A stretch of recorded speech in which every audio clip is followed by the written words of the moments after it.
नमस्कार। बड़ी खबर में आपका स्वागत है। भारत चीन बॉर्डर पर आज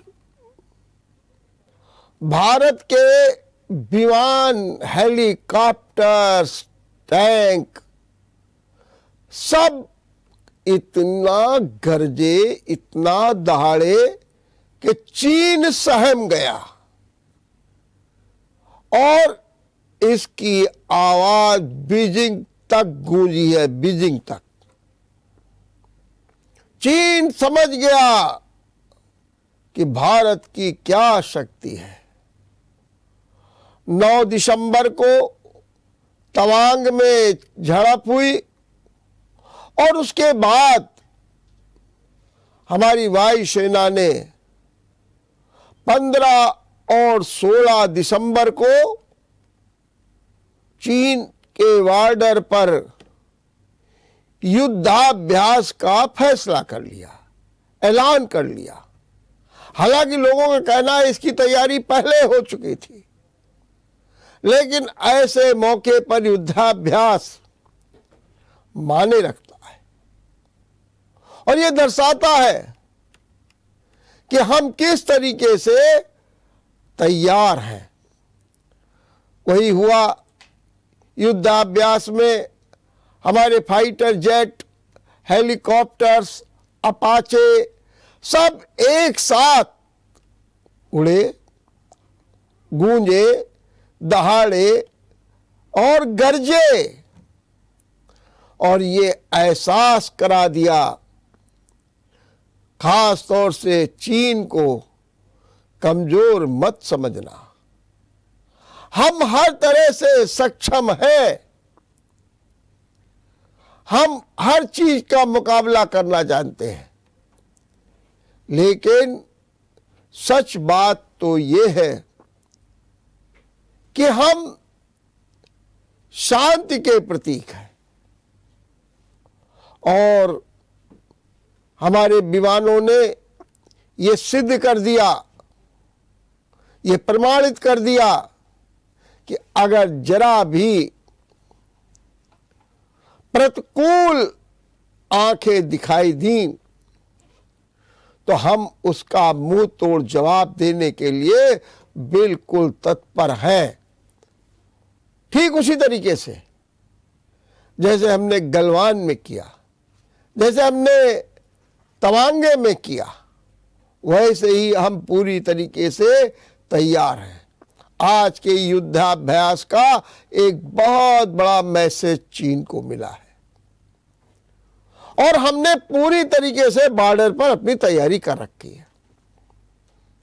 बॉर्डर को हमने बिल्कुल सशक्त बना रखा है और सभी तरीके से, मतलब थल, नभ और जल, तीनों के रूप में, माने आसमान में भी हम तैयार हैं, तैनात हैं, हम पृथ्वी पर भी और हम जल में भी पूरी तरीके से तैयार हैं और हम हर चीज का मुकाबला कर सकते हैं।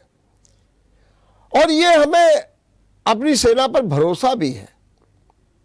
यही वजह है कि हमारा जो युद्धाभ्यास है वो ये बता रहा है कि हम हर संघर्ष का, हर युद्ध का, हर समस्या का किस तरीके से मुकाबला कर सकते हैं, दुश्मन को पछाड़ सकते हैं, दुश्मन को परास्त कर सकते हैं, दुश्मन को भगा सकते हैं।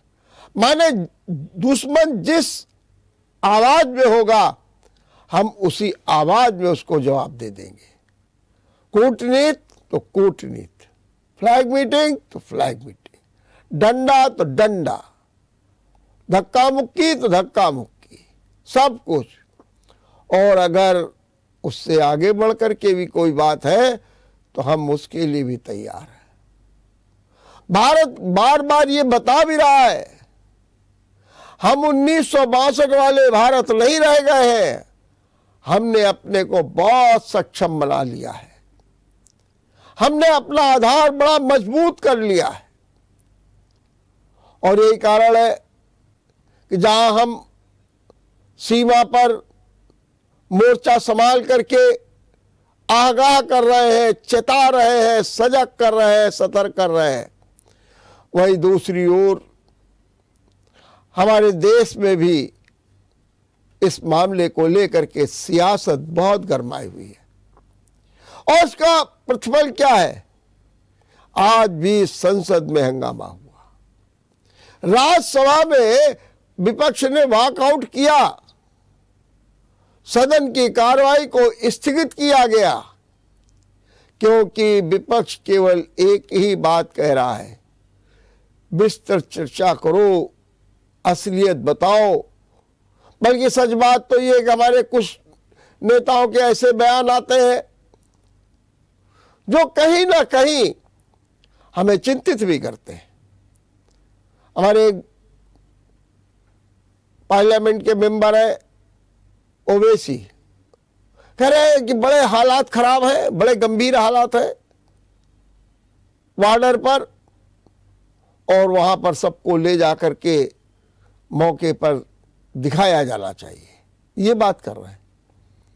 अब उनकी बात में कितना दम है, कितना देश का हित छिपा हुआ है, ये तो बात की बात है। लेकिन एक बात ध्यान रखना होगा, हम अपनी रणनीति का ऐसे खुलासा नहीं कर सकते। हम सक्षम हैं, हम सब कुछ करने के लिए तैयार हैं, लेकिन इस तरीके से नहीं।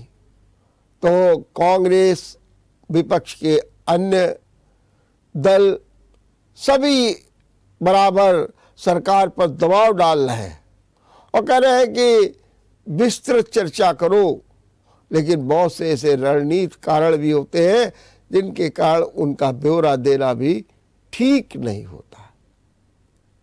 तो आज युद्धाभ्यास और उसके साथ में गर्जना निश्चित रूप से एक बड़ा मैसेज चीन को मिला है। चीन सहमा है और चीन डरा है। वही आज दूसरी ओर बिहार से लेकर के दिल्ली तक शराब कांड की गूंज हो गई, पार्लियामेंट में मामला उठ गया। बिहार में 39 लोगों की शराब पीने से मौत हो गई। और बवंडर क्यों ज्यादा मच रहा है? उसका कारण है कि बयानबाजी को लेकर के और पूरा मोर्चा खुला हुआ है। बिहार के मुख्यमंत्री ने आज जब ये कहा, जो शराब पिएगा वो तो मरेगा ही, इस बात को लेकर के तो और इस मुद्दे को तूल दे दिया गया। क्या कहा गया? नीतीश कुमार ने कहा लोगों को खुद सजग होना चाहिए। हमने शराबबंदी कर रखी है और जहां जहां शराबबंदी होती है वहां पर इस तरीके की वारदातें भी होती हैं। उन्होंने भी कह दिया, धंधा लोग चलाते हैं, धंधा को रोकना है, हमारी नीति है। लेकिन जब लोग सजग नहीं होते हैं तो जब शराब पिएंगे तो मरेंगे भी। बस ये शब्द जो है विपक्ष को खटक गया और बवंडर शुरू हो गया। मामला लोकसभा तक में उठा। बीजेपी के नेताओं ने यह तक कह दिया 39 नहीं 50 से अधिक मौतें हो गई हैं, और ये भी कहा कि न जाने कितने लोगों के आंखों की रोशनी चली गई है और इसके लिए कोई नहीं, सीधे तौर पर मुख्यमंत्री नीतीश कुमार जिम्मेदार है। नीतीश कुमार जिम्मेदार, कोई दूसरा नहीं जिम्मेदार है। अगर मान लीजिए लोगों ने, बीजेपी का यह भी कहना कि ठीक है आपने नीति बनाई, लेकिन नीति का क्रियान्वयन इस तरीके से होना चाहिए जो सुफल दिखाई दे। अगर नीति के क्रियान्वयन में लापरवाही है, नीति के क्रियान्वयन में ढिलाई है, नीति के क्रियान्वयन में लचर व्यवस्था है, नीति के क्रियान्वयन में देखा देखी है, नीति के क्रियान्वयन में औपचारिकता है, नीति के क्रियान्वयन में अव्यावहारिकता है, तो फिर तो ऐसे कांड होंगे ही, निश्चित होंगे, बीजेपी कह रही है। लेकिन सच बात तो ये है, बीजेपी भी आरोप लगा रही है, नीतीश कुमार भी बेबाक बोल रहे हैं और ये भी कह रहे हैं कि जो दोषी है उसे दंडित किया जाएगा, छोड़ा नहीं जाएगा। लेकिन उनके पक्ष में जो उनके सहयोगी दल है राजद, वो भी मैदान में उतर आए। राजद के नेता तेजस्वी यादव ने आज एक आंकड़ा दे दिया और दावा किया कि जिन जिन राज्यों में शराबबंदी है, उसे प्रमुख रूप से गुजरात का भी नाम लिया गया, वहां पर बिहार से ज्यादा मौतें हुई हैं, बिहार से ज्यादा मौतें हुई, आंकड़ा दिया और यह सिद्ध करने का प्रयास किया कि जब शराबबंदी होती है तो फिर कहीं ना कहीं लुके छिपे इस तरीके की शराब बिकती है, जहरीली शराब होती है, लोग पीते हैं, आम जन पीते हैं और उससे जो है इस तरीके की मौतें होती हैं। लेकिन बिहार में तो ये कहा जा रहा है, एक और शराबबंदी है, दूसरी ओर पैरेलल व्यवस्था भी चल रही है, शराब बिक रही है, शराब चाहिए जब चाहिए तब आपके घर में उपलब्ध हो जाएगी। शराब के माफिया पूरी तरीके से सक्रिय है, शराब तो बिल्कुल एक बाजारू बना दिया गया है और बिहार में शराबबंदी का खुला खेल हो रहा है, खिलवाड़ हो रहा है, इसे रोका जाना चाहिए। पार्लियामेंट में भी आवाज जब उठी तो मांग यही हुई कि क्या हो रहा है बिहार में, मौतें हो रही है और उल्टे ये कहा जाएगा कि जो शराब पिएगा वो तो मरेगा ही, मरेगा ही, ये भी कह दिया। तो इन बातों को लेकर के राजनीति बिहार से लेकर के दिल्ली तक गरमाई हुई है और इसके पीछे एक पृष्ठभूमि भी है। बीजेपी में हमलावर है क्योंकि बिहार में जिस तरीके से नीतीश कुमार ने पाला खींचा और महागठबंधन कर लिया, अब तो ये भी ऐलान कर दिया है कि 25 का चुनाव तेजस्वी लड़ेंगे, माने 24 की भरपूर तैयारी, इसको भी लेकर के बीजेपी हमलावर है। इसके पीछे राजनीति ये भी है। हमें आ लेते एक छोटा सा ब्रेक। ब्रेक के बाद आपका एक बार फिर स्वागत है। कानपुर देहात के मामले में पूर्व आईपीएस अमिताभ ठाकुर भी कूद पड़े हैं। उनका कहना यह है, एसपी के खिलाफ कार्रवाई क्यों नहीं हुई, केवल नीचे के लोगों को ही बलि का बकरा क्यों बना दिया गया, एसपी पर कार्रवाई होनी चाहिए। पुलिस कस्टडी में मौत हुई है और उन्होंने ये भी घोषणा की है कि एसपी पर कार्रवाई कराने के लिए वो आंदोलन करेंगे, संघर्ष करेंगे और वो जल्द ही कानपुर आकर के एडीजी के कार्यालय पर धरना देंगे। उन्होंने साफ शब्दों में कहा कि पुलिस हिरासत में मौतें हो रही हैं, मानवाधिकार का उल्लंघन हो रहा है। ऐसा लगता है कि कहीं छूट सी दे दी गई है। इसलिए हम जो है एडीजी कार्यालय में धरना दे करके और न केवल एसपी के खिलाफ कार्रवाई की मांग करेंगे, बल्कि कार्रवाई न होने तक अपना धरना आंदोलन जारी भी रखेंगे, ये भी कहा। जहां तक कानपुर देहात के पुलिस हिरासत में मौत का मामला है, पुलिस ने बड़ी सतर्कता बरत करके आरोपियों की गिरफ्तारी के प्रयास शुरू कर दिए हैं ताकि मामला शांत हो सके। सारे आरोपी, जिनकी संख्या 11-12 से ज्यादा है, सब भूमिगत हो गए हैं। और कहीं ना कहीं एक मामला और तूल पकड़ रहा।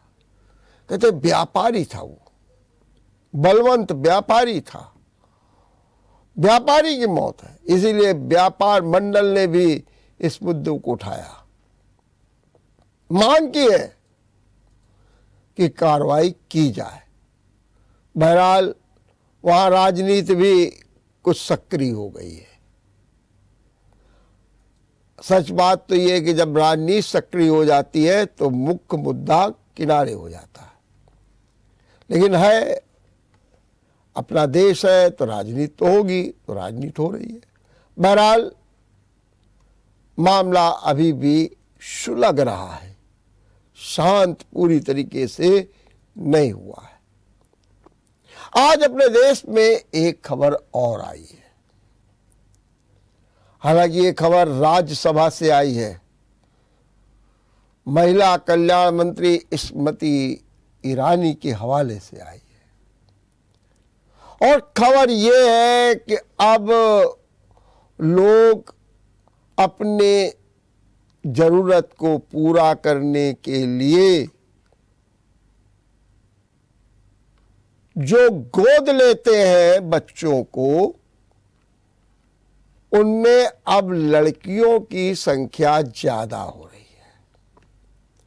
माने अब गोद लेने में लड़कों को प्रेफर ज्यादा नहीं किया जा रहा है कि लड़कों को गोद लिया जाए, लड़कों का, क्योंकि लड़के जब होंगे गोद ले लेंगे तो बुढ़ापे का सहारा होगा, परवरिश हो जाएगी। ना ना ना, लड़कियों को गोद लिया जा रहा है। स्मृति ईरानी ने भी कहा कि 23 दिसंबर को जो एक कानून हमने बनाया और उस कानून के तहत जो गोद लेने का मुद्दा हमने सरलीकरण की ओर ले गए, उसका प्रतिफल ये हुआ कि 900 मामले लंबित थे और उनमें 580 मामलों को सुलटा लिया गया। माने उसमें गोद की प्रक्रिया समय पर ही पूरी कर ली गई। लेकिन उन्होंने जो विश्लेषण प्रस्तुत किया उसके अनुसार गोद जो बच्चे लिए गए उनमें लड़कियों की संख्या 50% से ज्यादा है। और ये आंकड़े भी बताए। उन्होंने कहा कि 2021 और 22 में गोद लेने के 2991 मामले प्रकाश में आए। ये मैं आंकड़ा बता रहा हूं 2021 और 22 का, जिसमें 2991 मामले गोद के हुए, जिसमें 1698 लड़कियों को गोद लिया गया। माने 2991 बच्चों को गोद लिया गया, जिनमें लड़कियों की संख्या 1698 थी। मतलब आप आंकड़ा देख लीजिए। इसी प्रकार से उन्होंने बताया कि सत्र, उन्होंने 3 साल का आंकड़ा दिया, सत्र 2020 और 21 में 3,142 मामले गोद के प्रकाश में आए, जिनमें 1,856 लड़कियां हैं। अब यहां भी देखिए आंकड़ा 50% से ऊपर, माने 2020-2021 में 3,142 गोद के मामले आए, जिसमें 1,856 लड़कियां थी। इसके पिछले साल भी चलिए, माने 2019 और 20 में, तो 2019 और 20 में 3,351 गोद लेने के मामले आए, जिसमें 1,938 लड़कियां थी। माने 19 और 20 में 3,351 गोद लेने के मामले आए, जिसमें 1,938 सिर्फ लड़कियां थी।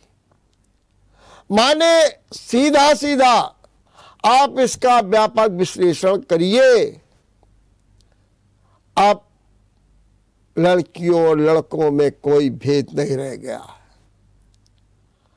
अब लोग अपने भविष्य के लिए लड़कियों को भी संबल मान रहे हैं।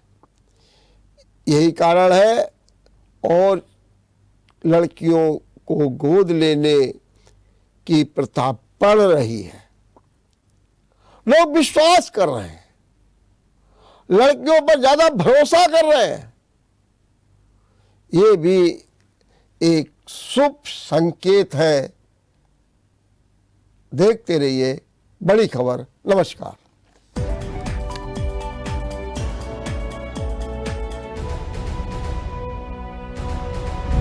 अगर आपको हमारा वीडियो पसंद आया हो तो हमें लाइक करें, सब्सक्राइब करें और ज्यादा से ज्यादा शेयर करें। और हाँ, बेल आइकॉन दबाना ना भूलें ताकि हर खबर का अपडेट आप तक पहुंचे तुरंत। आप हमें इंस्टा, ट्विटर और फेसबुक पर भी फॉलो कर सकते हैं। हमारी आईडी है @JMT News Flash।